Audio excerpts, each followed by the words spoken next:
Si empezara a predicar sin decir nada más sobre estos dos versículos y esta epístola, seguramente quedaríamos un poco descolocados, porque nos costaría saber por qué el apóstol Pablo escribió estos dos versículos a partir del capítulo 12 de esta epístola. Por lo tanto, voy a hacer un pequeño preámbulo o prólogo a fin de que podamos todos vosotros os podáis situar sobre estos dos textos y el contexto de estos dos textos. Nadie duda a nuestros días que fue el apóstol Pablo el que escribió esta epístola a los creyentes que estaban en Roma y que él deseaba visitarlos. Escribió esta epístola como presentación a su ministerio y lo que deseaba hacer cuando fuera a estar con ellos. Se sabe que esta epístola es de Pablo por las muchas referencias personales que él, a través de toda la epístola, hace sobre su persona. Y también por el conocimiento y profundidad de las enseñanzas que encontramos en ella. La escribió desde la ciudad de Corinto, cuando él había partido desde la ciudad de Éfeso, en la que permaneció durante 2 años y algunos meses, enseñando y instruyendo a los hermanos de aquellas iglesias y de aquella zona de Asia. Sobre aproximadamente el año 56 o 57 de nuestra era.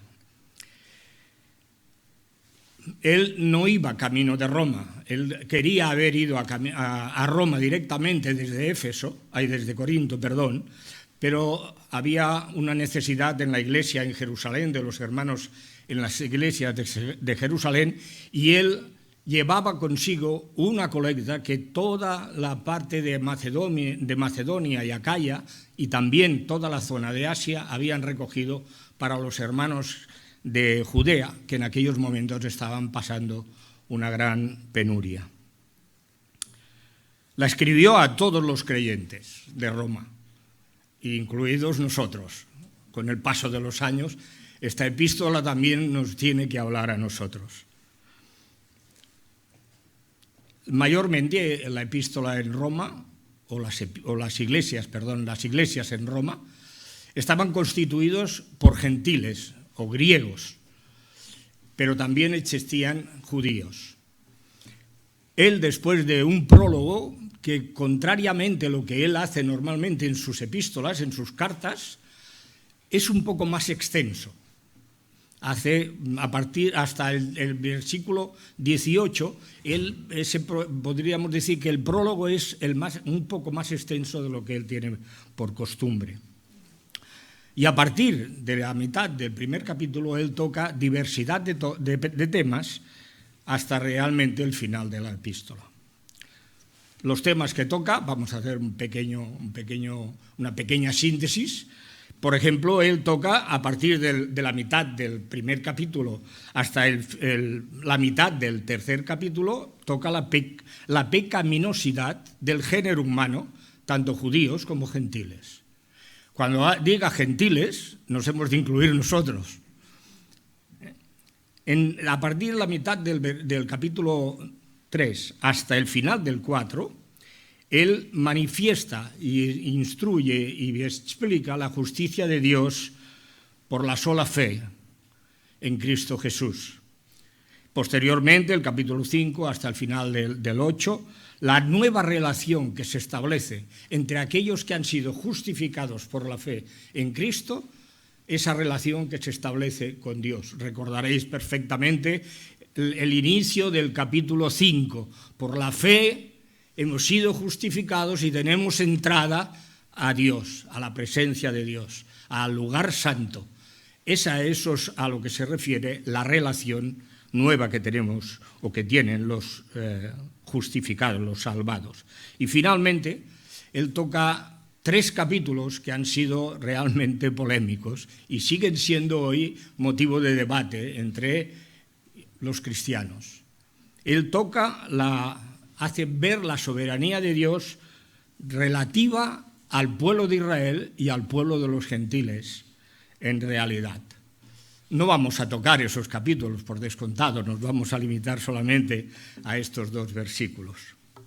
Ahora bien, como fin de esta pequeña introducción, desde el principio hasta el final de la epístola hay un nexo de unión que aglutina todo lo que el apóstol Pablo instruye, enseña y escribe en esta epístola, bajo 2 prismas: el Evangelio de Dios, las buenas nuevas de salvación, y la justificación por la fe en Jesucristo, por la sola fe en Jesucristo, y que él deja palmado, él lo deja ya palmado, establecido, en el primer capítulo. Él dice: Pablo, se refiere a él, siervo de Jesucristo, llamado a ser apóstol, apartado para el Evangelio de Dios, las buenas nuevas, que él había prometido antes por sus profetas, se refiere al Antiguo Testamento, en las Santas Escrituras. ¿Acerca de quién? De su Hijo Jesucristo,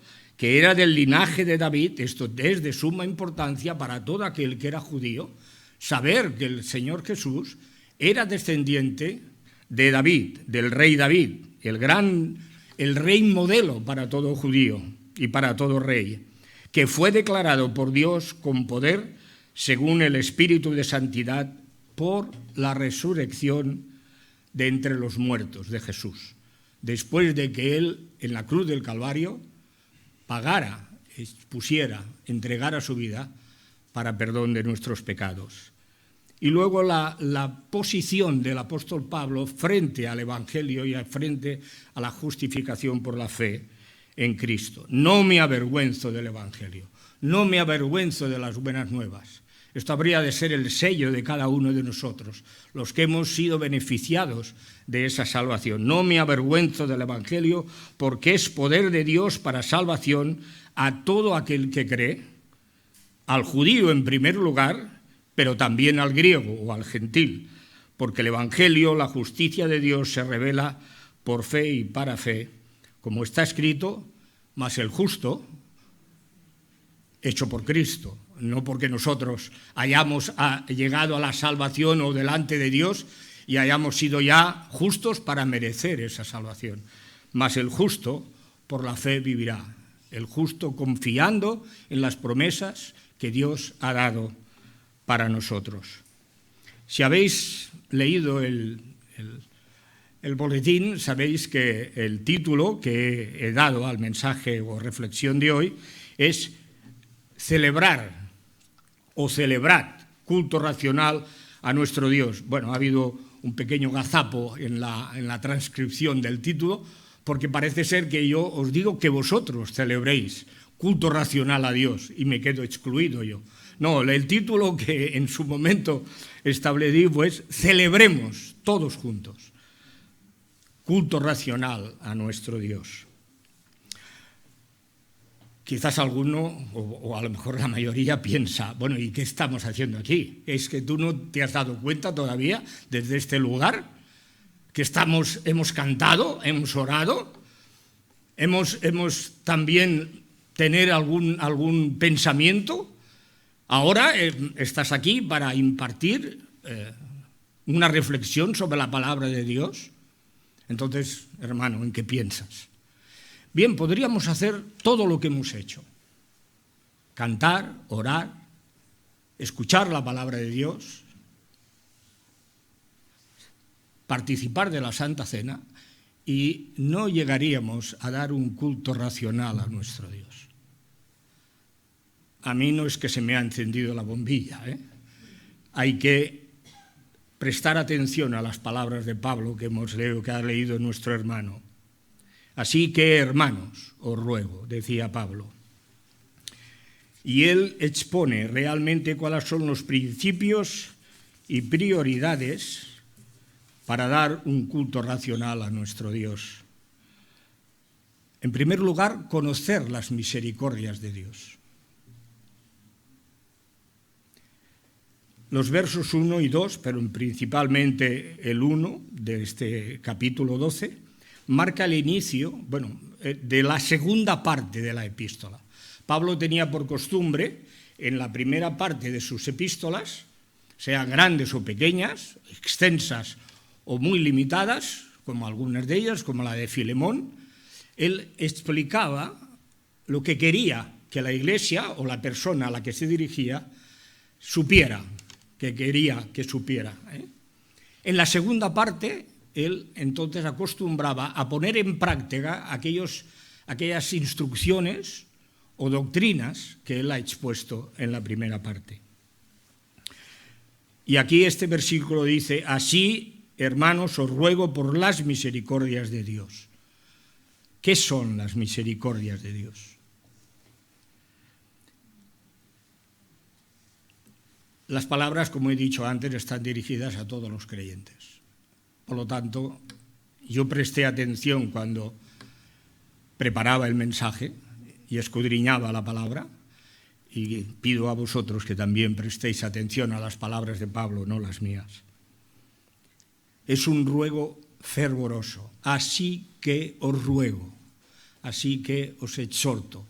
Pero además es un ruego casi pasional. Es casi como aquel que siente una pasión dentro de sí y tiene necesidad de decir algo, de decirle a aquel que tiene enfrente o que va a recibir su carta o su misiva, que tiene necesidad de que escuche, que preste atención a lo que va a decirle. Os ruego por las misericordias de Dios que presentéis vuestros cuerpos. Hay dos palabras en el Nuevo Testamento que se utilizan para describir la misericordia. La primera de ellas, son sinónimas, aunque son distintas. Y también su presentación o aplicación también es algo distinta. Aunque vuelvo a decir, tienen enlaces, son sinónimas. La primera de ellas es eleos, que significa tener misericordia. Es ver a alguien con una necesidad y tener misericordia de esa persona y querer ayudarla. Esto es algo que como creyentes habríamos de tener todos en nuestro corazón. Habría de ser una divisa en nuestra vida hacia el prójimo, porque con nosotros se ha hecho misericordia. Con nosotros se ha hecho misericordia, Dios ha hecho misericordia con nosotros. Por lo tanto, habríamos de pagar al prójimo con la misma moneda que Dios nos ha pagado a nosotros, si es que debíamos algo a Dios. Creo que me entendéis, ¿verdad? Es una divisa que habríamos de tener. La segunda es optimos, que significa también hacer misericordia a aquel que está necesitado. Pero en este caso esta palabra siempre se utiliza en Dios, cuando Dios hace misericordia con su pueblo o con todas las personas, como después veremos. Los Salmos 106 y 136, que los que asistimos al culto de oración hemos tenido ocasión de oírlos cuando Rubén empieza el culto de oración leyendo parte, o a veces en algún momento todo el Salmo, que habla de la misericordia de Dios. Y los Salmos dicen: alabad a Dios, porque para siempre es su misericordia. Y la palabra para siempre es eterna, es su misericordia. La misericordia de Dios no se manifiesta solamente en aquellos que le aman, en aquellos que hacen su voluntad, en aquellos que han rendido su vida a Él, sino en todos. También en aquellos que hacen injusticia, aquellos que con injusticia detienen la verdad, aquellos que no quieren saber nada de Dios, aquellos que incluso llegan a cambiar la verdad de Dios, el Evangelio de Dios, por la mentira. Pero Dios es paciente. Algunas veces alguien habrá podido pensar cómo es que si esta persona o este grupo o otras circunstancias han hecho tanto mal, ¿por qué Dios no fulmina de golpe a esa persona, a ese grupo o cualquier otra ente que haya? Justamente porque Dios es misericordioso, es paciente. A pesar de que es misericordioso, es paciente, porque su paciencia es para que el hombre o la mujer llegue a arrepentirse de sus pecados y viva. Dice Dios, esto ya es algo que Él dijo en la antigüedad, en el Antiguo Testamento, al pueblo de Israel, a su pueblo, que como veremos, en algún momento no dio bien en la talla. Vivo yo, dice Dios, vivo yo, dice el Señor, no quiero la muerte del impío, sino que el impío, el pecador, se vuelva de sus pecados, de su camino y viva.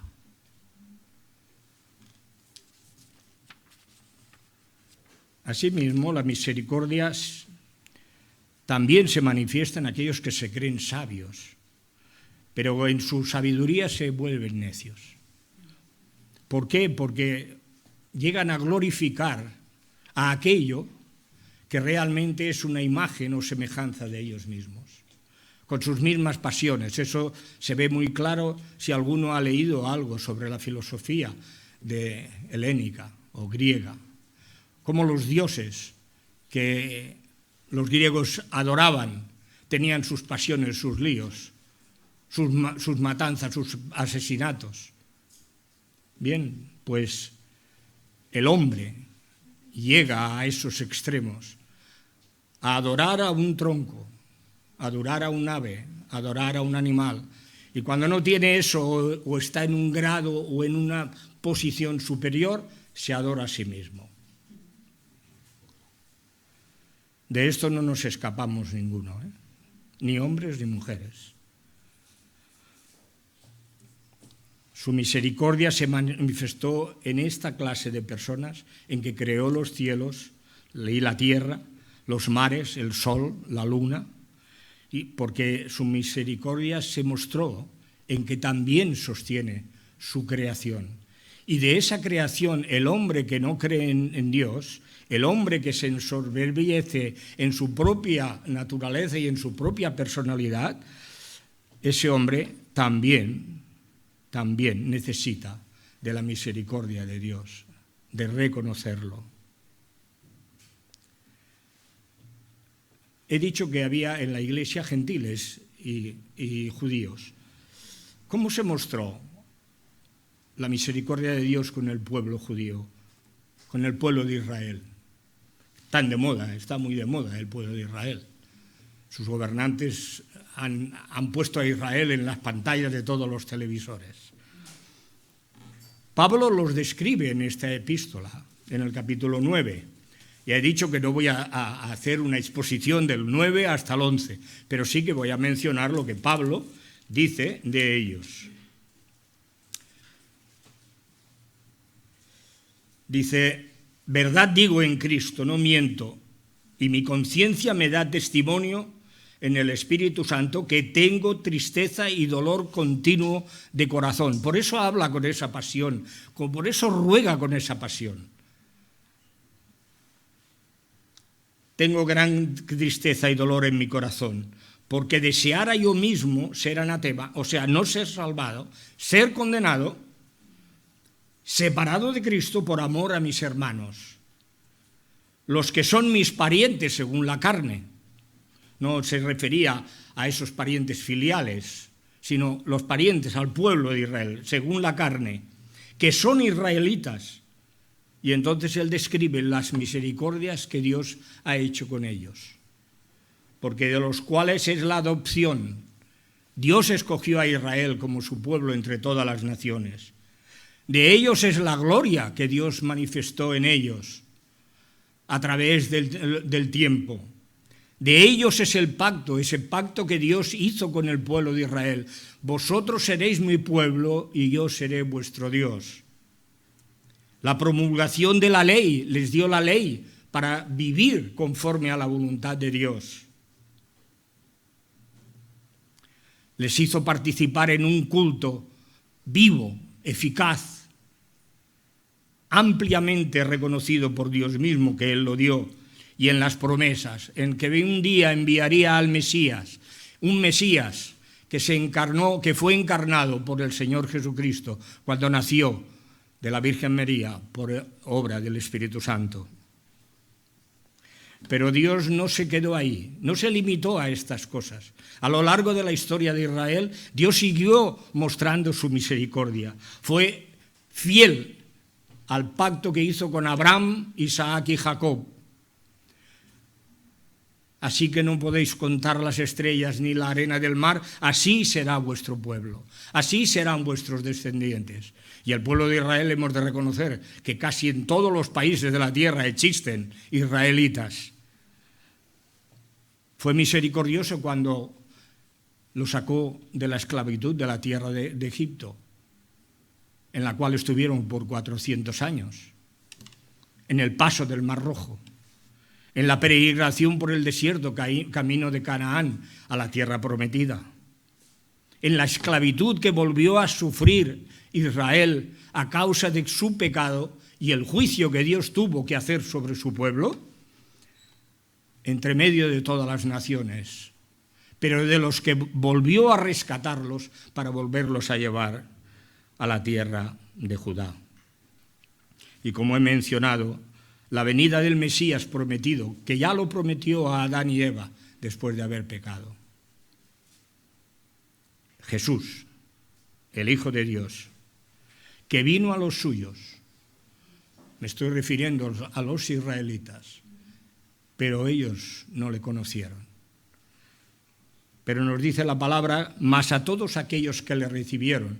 Y Pablo era una muestra, Pablo decía, yo soy una muestra de que esa salvación que vino a hacer el ungido de Dios, el Mesías, Jesucristo, el Hijo de Dios, al encarnarse, mas a todos los que le recibieron, a todos los que creen en su nombre, les dio potestad de ser hechos hijos de Dios, los cuales no son engendrados de sangre o de voluntad de carne o varón, sino de Dios. Y Dios seguirá mostrando su misericordia, como lo dice su palabra, y explicó Pablo en esta epístola, hasta el fin de los siglos, hasta la venida de Jesucristo para juicio. ¿Cómo se ha manifestado la misericordia de Dios en nosotros, los gentiles? En ti y en mí. No pensemos en los que ahora están fuera, sino en ti y en mí. ¿Cómo se ha mostrado esa misericordia? Se ha mostrado porque ni tú ni yo teníamos nada, ni podíamos hacer nada para borrar ni uno solo de los pecados que llevó a Cristo a la cruz. Estábamos muertos en nuestros delitos y pecados, lo queramos reconocer o no. Podamos pensar que es una grosería adulterar, fornicar o tomar drogas. Pero la soberbia, la falta de humildad, la falta de amor al prójimo, también son pecados. Hay unos pecados de la carne, como veremos, pero hay otros que son del Espíritu. También, por eso murió Cristo. Pues bien, seguíamos la corriente de este mundo, haciendo la voluntad de nuestras propias concupiscencias, de nuestras propias tendencias. Algo se ha dicho, aunque muy bajito, me ha costado oírlo y tengo buen oído. Algo se ha dicho.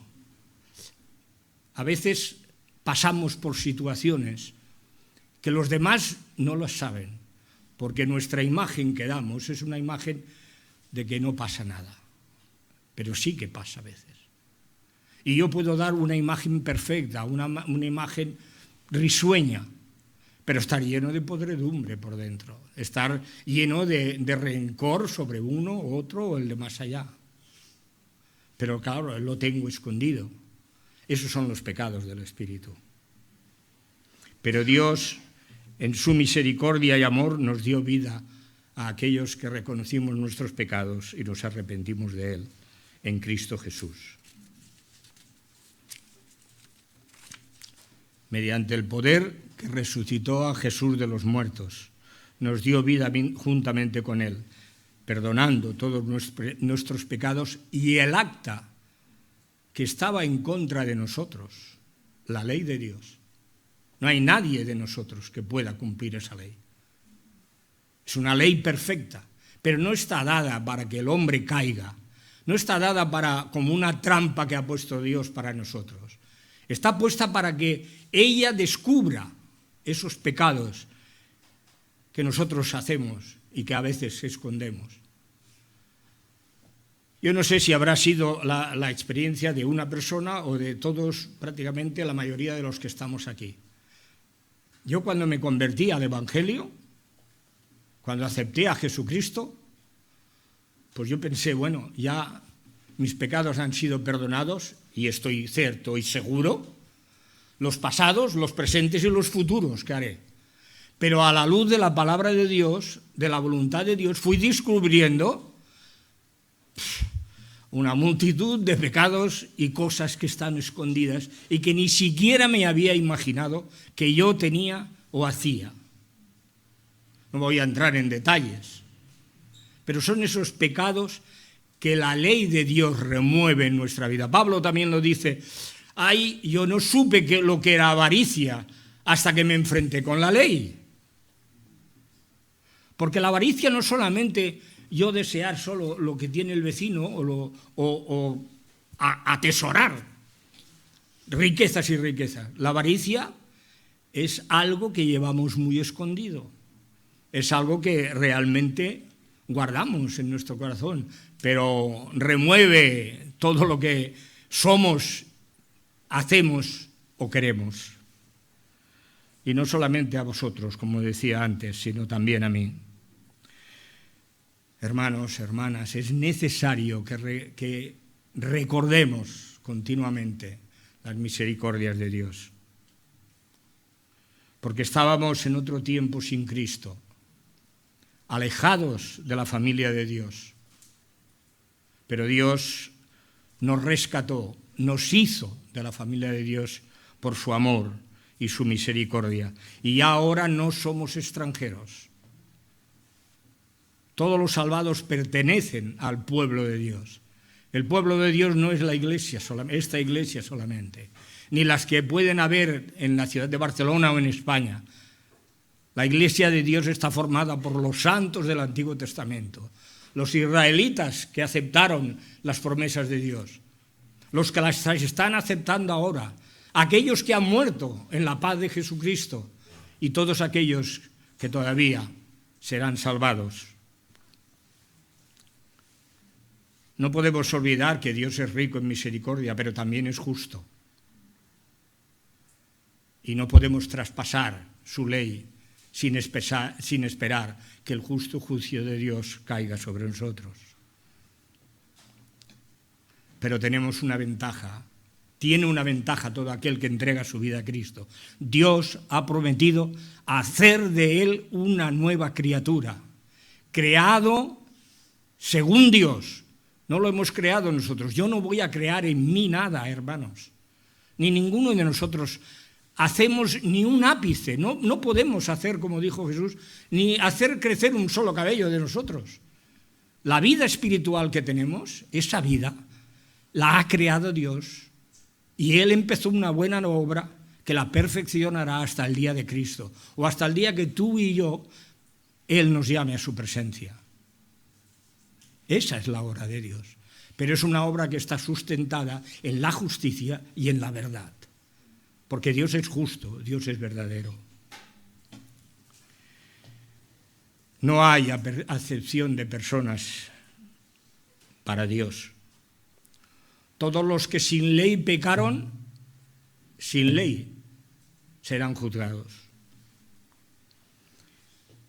Todos los que la ley han pecado no escaparán al justo juicio de Dios.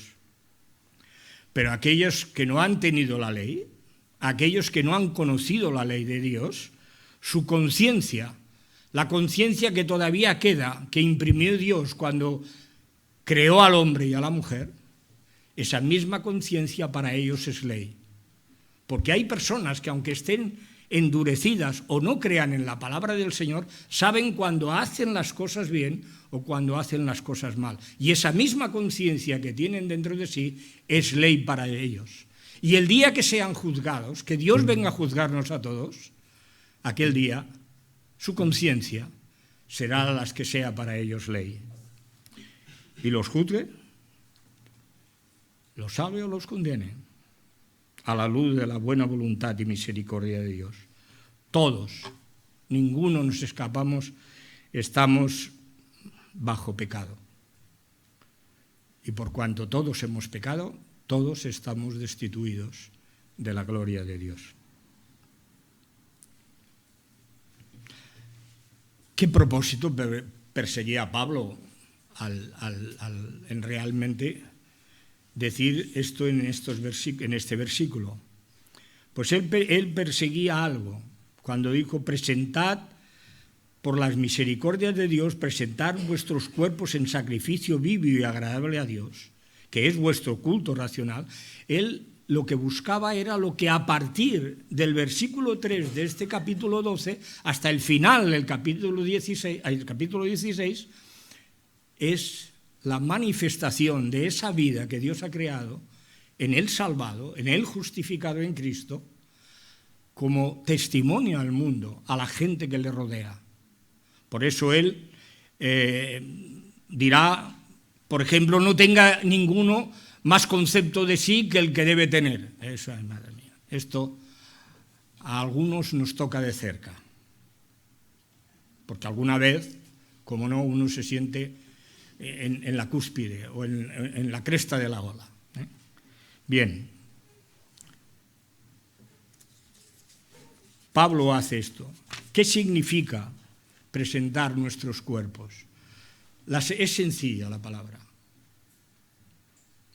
Significa que todo aquello que tú eres o que yo soy, como hijo de Dios, lo presentes para honrar, alabar y bendecir a tu Dios, a mi Dios, que nos ha salvado. También aquí en esta epístola Pablo no es la primera vez que habla del cuerpo. En el capítulo 6, él dirigiéndose a los judíos y a los gentiles les dice, mirad, así como para iniquidad, o sea, para el pecado, dice, presentáis vuestros miembros, manos, pies, ojos, oídos, boca, para servir a la inmundicia, al pecado. Ahora, presentad vuestros cuerpos para santidad, para testimonio, para nueva vida.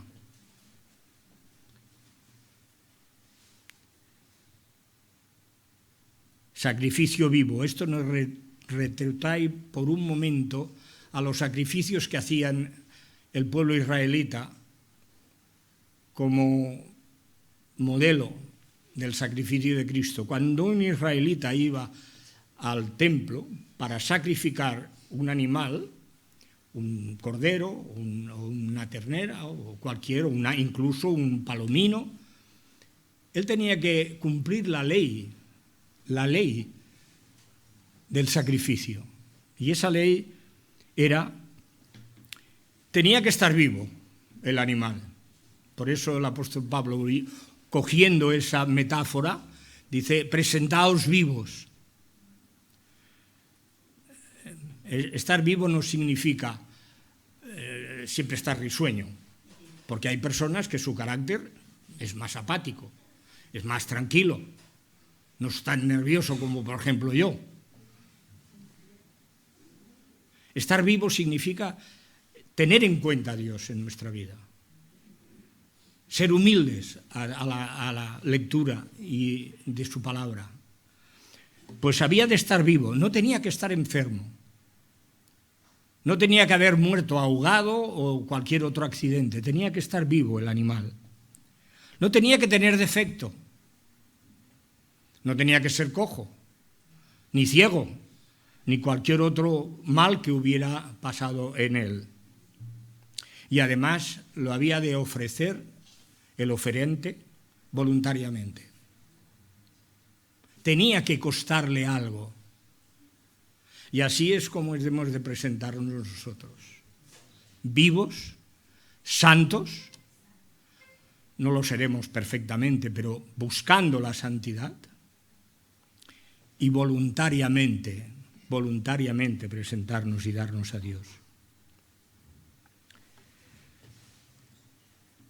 Dios se complace en este sacrificio nuestro.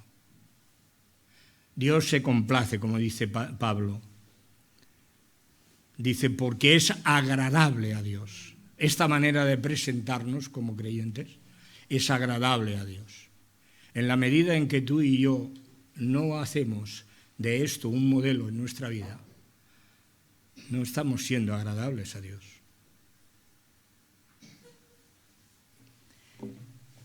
Y también al mismo tiempo, si hacemos esto, estamos imitando a nuestro Salvador Jesucristo, porque Él, amándonos, se entregó a sí mismo por nosotros como ofrenda y sacrificio vivo y olor fragante a Dios. Esto es lo que exhala tu vida y la mía cuando realmente nos presentamos por las misericordias de Dios vivos, santos. Dios se agrada de nosotros. Pero Pablo no era un irresponsable y ni un inconsciente. Él sabe la dificultad que tienes tú y yo, y que tenían los apóstoles, y que tenía él mismo también, como se lo describe en esta epístola, de que no somos totalmente libres. Hemos sido liberados por Cristo, pero no somos totalmente libres, porque todavía la naturaleza pecaminosa la tenemos. Esa no la vamos a dejar hasta el último día, cuando Dios nos llame a su presencia, o Él venga a buscarnos. Todavía mora en nosotros el pecado.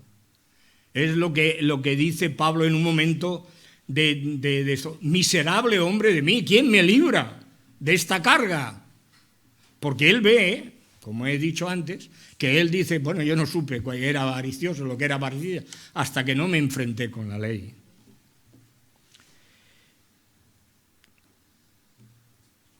Cristo mismo oró también por nosotros. Él oró al Padre: Padre, te ruego por aquellos a los cuales he dado tu palabra. No te pido que los son del mundo, pero no te pide que los quites del mundo, sino que los santifiques. Y esta es la voluntad de Dios. Pero para ello, para poder presentarnos como sacrificio vivo, es necesario, queridos hermanos y hermanas, que no estemos conformados o no estemos moldeados, sí renovados. Sí renovados. El verso 2, Pablo dice, no os conforméis, no os dejéis moldear a este siglo, sino transformaos por medio de la renovación de vuestro entendimiento, de vuestro intelecto, para que comprobéis cuál sea la buena voluntad de Dios, agradable y perfecta.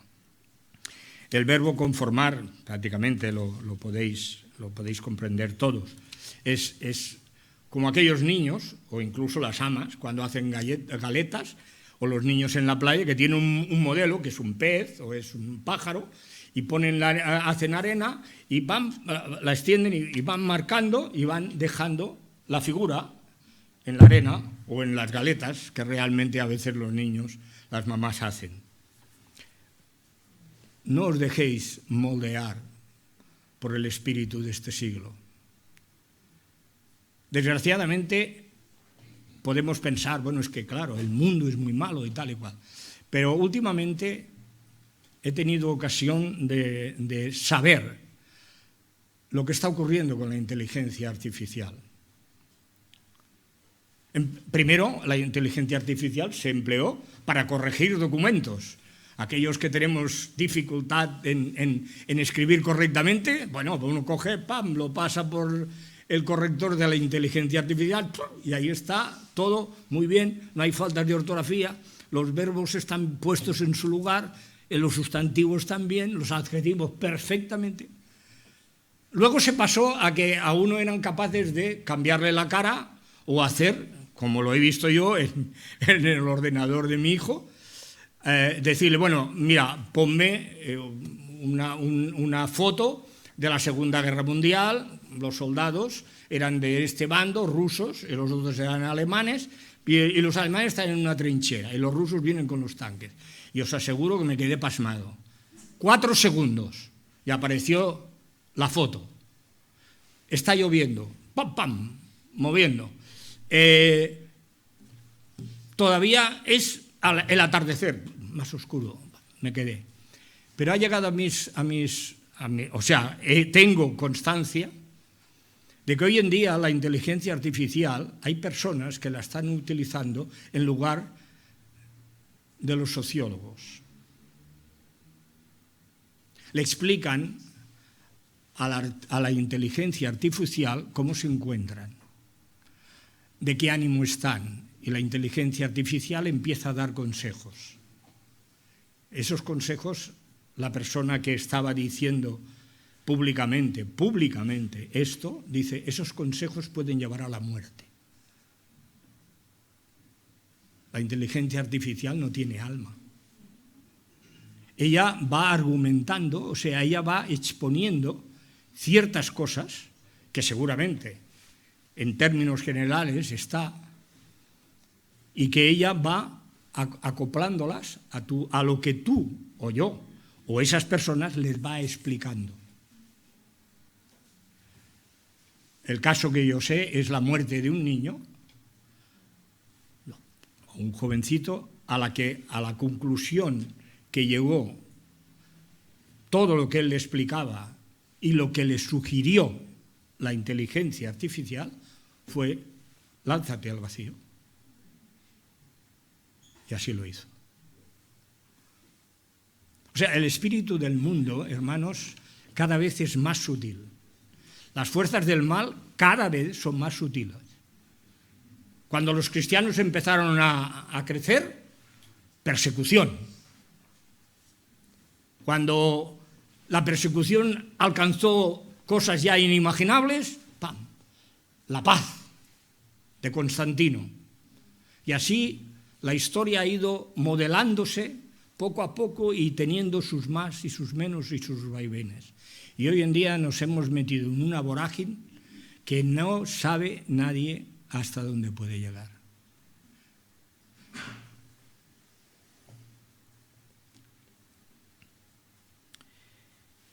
Cambiar nuestra mente. Solamente podemos cambiarla si hay alguien. Yo lo primero que pensé es, si yo estoy en esta tesitura, yo necesito un maestro, necesito un pedagogo. Pero ese pedagogo no es el maestro que entra en la clase y no me conoce. Es alguien que tiene que conocerme íntimamente, es alguien que me tiene que asesorar, es alguien que me tiene que guiar rectamente. Y hermanos, los que somos creyentes lo tenemos en nosotros, el Espíritu Santo. Pero ojo, tú y yo lo podemos apagar, los podemos redarguir y lo podemos afrentar. Y de esto el Nuevo Testamento habla. Y Pablo lo recomienda: no apaguéis el espíritu. Es verdad que estamos instruidos y exhortados a escudriñarlo todo, pero hay que retener lo bueno. Y sobre todo no olvidar el siguiente versículo que hay: apartándonos de toda mal o de toda maldad. Porque claro, si yo me meto en la boca del lobo, en su madriguera, no voy a esperar que los lobos no me muerdan. O sea, hay que escudriñarlo todo. Sí que es verdad, hemos de estar al día de lo que ocurre a nuestro alrededor. No solamente las peleas que hay entre el Partido Socialista y el Partido Popular, o el otro que viene, el de Vox. No es eso. Eso también forma parte de nuestra vida, sino la manera de pensar del mundo y la influencia que estamos recibiendo diariamente y constantemente. A mí me sorprende, de verdad, porque primeramente es que me gusta muy poco jugar con los chismes electrónicos, pero claro, tengo que trabajar con un ordenador, tengo que llevar un móvil, en fin, la técnica nos ha comido. Pero hermanos, es que hay algo que da pavor. Y entonces hemos de tener a alguien que, como decía, nos lleve. Y el único es el Espíritu Santo. Jesús decía: cuando venga el Consolador, el Espíritu Santo, que yo os enviaré, el Espíritu de la verdad, Él dará testimonio de mí, Él os guiará a toda verdad, porque no hablará de su propia cuenta, sino hablará de todo lo que oyere. Porque todas las cosas del Padre, el Padre me las ha dado a mí, decía Jesús. Pues de esas cosas os hablará de mí. Y os lo hará saber. Y el libro de texto es la palabra de Dios, las Escrituras, la Biblia. Toda Escritura, escribió Pablo a su hijo Timoteo, toda Escritura es inspirada por Dios, útil para enseñar, para redarguir, para corregir, para instruir en justicia, a fin de que el hombre de Dios sea perfecto, enteramente preparado para toda buena obra. Y finaliza el apóstol Pablo diciéndoles, habéis de transformar, primeramente no dejaros moldear, sino transformar vuestro entendimiento, vuestro intelecto. Pero eso no priva de que estudies para catedrático, estudies para ingeniero, estudies para médico, para enfermera. No priva eso.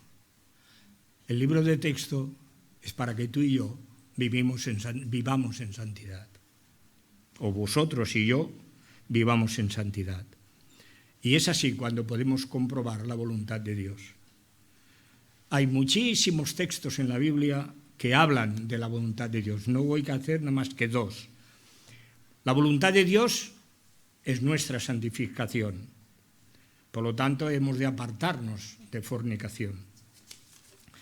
La voluntad de Dios es que hagamos el bien y hagamos así acallar a los que son ignorantes, pero no porque nos critiquen a nosotros, sino a aquellos que no comprenden la palabra de Dios. Son palabras que utilizaba Pablo y que cuando se traducen del griego al español, bueno, pues a veces cuesta un poco. Pero la ignorancia no significa que son torpes aquellos que nos rodean. El médico de cabecera que tienes o la doctora que tenemos es más lista que nosotros. Por eso, para eso es doctora. Y sabe cuando a mí me duele aquí y es que tengo una lumbalgia. O cuando tenía problemas de que me adelgazaba es que me había entrado una bacteria en el corazón. Y el que operaba del corazón, bueno, pues aquel era una eminencia. No porque yo lo diga, sino porque en realidad yo lo comprendo como se abre un cuerpo y un hombre pueda sacar el corazón, limpiar, o sea, cambiar la válvula y volverla a poner. Hay máquinas, hay elementos, claro que sí. Pero aquí estamos hablando de otra inteligencia, otra mente.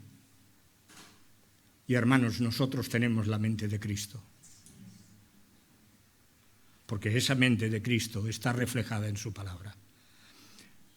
Yo sé que hay personas aquí nuevas, que a lo mejor no han oído el Evangelio, y que todo esto les venga, y bueno, ¿y a mí qué? Me explica todo lo que estás diciendo. Sencillamente, tú estás en la misma situación o estáis en la misma situación en que el 90% de los que estamos sentados estábamos. Vivíamos, andábamos sin Dios y sin ley, pero un día nos enfrentamos con el Evangelio. Algunos quizás éramos religiosos, ya creíamos en Dios, ya celebrábamos, nos confesábamos, tomábamos la comunión. Pero un día nos enfrentamos todos con el Evangelio. Y unos más, unos antes o unos después, reconocimos que el Evangelio descubrió lo que en nosotros pensábamos que no teníamos, pecado. Y nos arrepentimos. Y en esa situación, sin ánimo de ofensa ninguna, querido amigo o querida amiga, tú estás en esa situación que nosotros estábamos antes. Lo queramos entender, lo queramos reconocer o no. Y el remedio es el sacrificio de Cristo en la cruz del Calvario, el derramamiento de su sangre para perdón de pecados. Y como he dicho antes, aquellos que le recibieron o le reciben, Dios les ha dado la potestad de ser llamados hijos de Dios.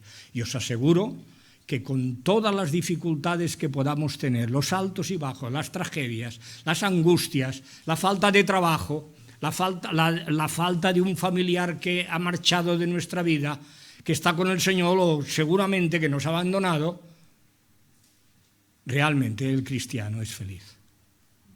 Vive, porque la vida la da Dios.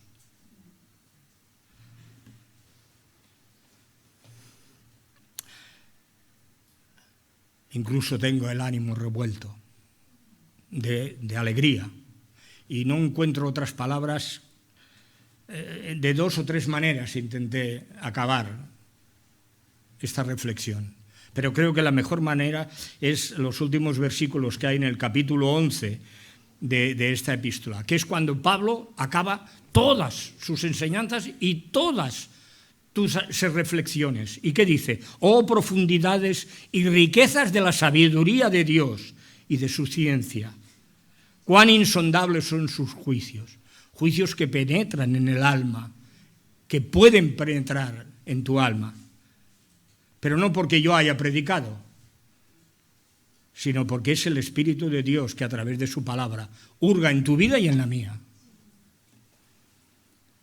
Cuán inescrutables son tus caminos, porque ¿quién entendió la mente de Dios? ¿Quién ha revelado estas cosas que hay escritas en su palabra? ¿O quién fue su consejero? Porque de Él y para Él son todas las cosas. A Él sea la gloria por los siglos de los siglos. Amén.